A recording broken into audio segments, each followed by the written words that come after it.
district, and part of my job responsibilities is to help improve the habitat for wildlife. That includes all species, not only deer, turkey, quail, the things that you can see, but also things that you may not be too familiar with, such as butterflies, songbirds, as well as the various plants and ground level or understory and herbaceous material. So what you're looking at here is you're looking at an area that has received a mid-story reduction treatment.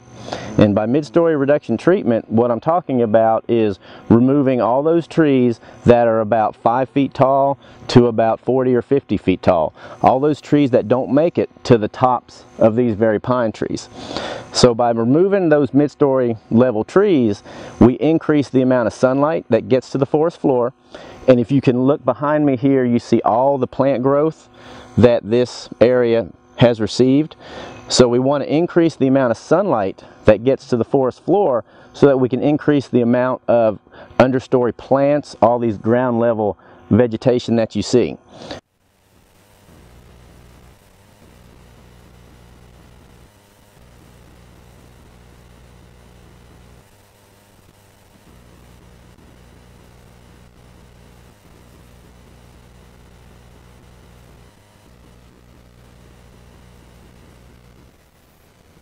When you manage for wildlife, you like to manage from the waist down. You want to put as much food on the ground in all these plants and forbs and herbaceous material as you can, because that's their feeding zone. So part of this mid-story reduction, you've got to have more sunlight get to the forest floor. Part of it also is you have to come back in with a prescribed burn, and that will clean up all the mid-story trees that have been cut down, because there will be a period of time where you'll see a lot of these trees on the forest floor because they were just cut down. Trees that are cut down for mid-story reduction, they don't have commercial value, they don't meet that criteria, but they will provide opportunities for firewood gathering.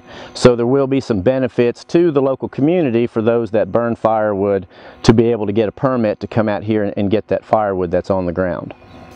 So when we add prescribed fire to this landscape here, that will then recycle all those nutrients into the ground, and what you have is you'll have 7 times more food production for wildlife in a stand that looks like this versus one that we have not done a commercial overstory thinning, and one that we have not done a mid-story reduction, and one that has not had prescribed fire. So when you add those 3 components to a habitat management project, you definitely increase your wildlife capabilities.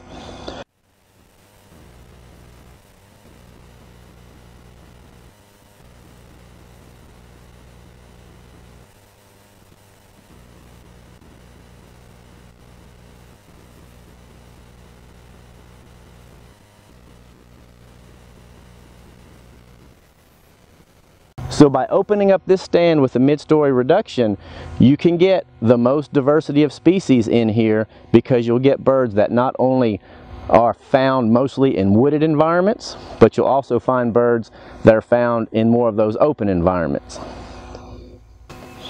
So when an area receives its mid-story removal treatment, okay, you'll see the trees, again, 5 feet to about 40 or 50 feet will be cut down.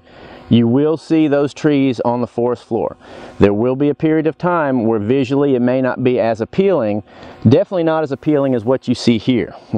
This is the end result of the overstory thinning, the mid-story removal, and the prescribed burning.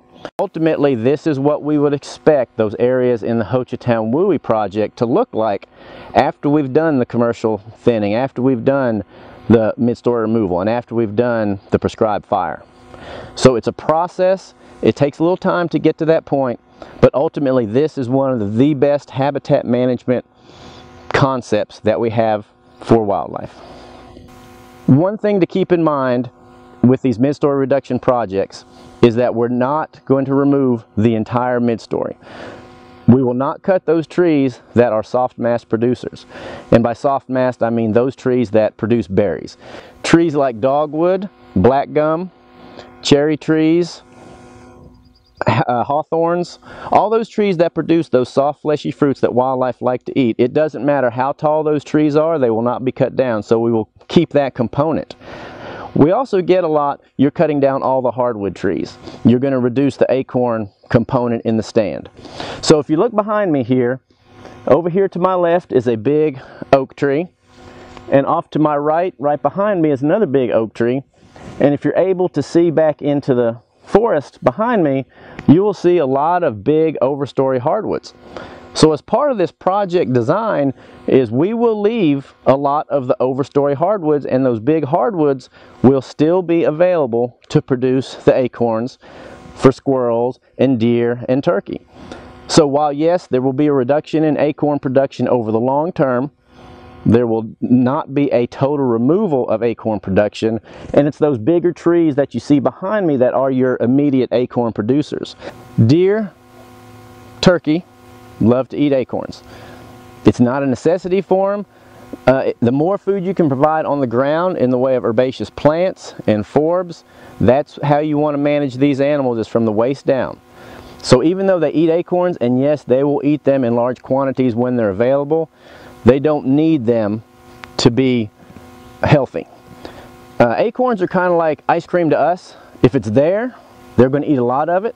If it's not, they will switch to these types of plants and forbs, which normally comprise the majority of their diet anyway, especially in these pine hardwood stands that you find here in the Ouachita Mountains.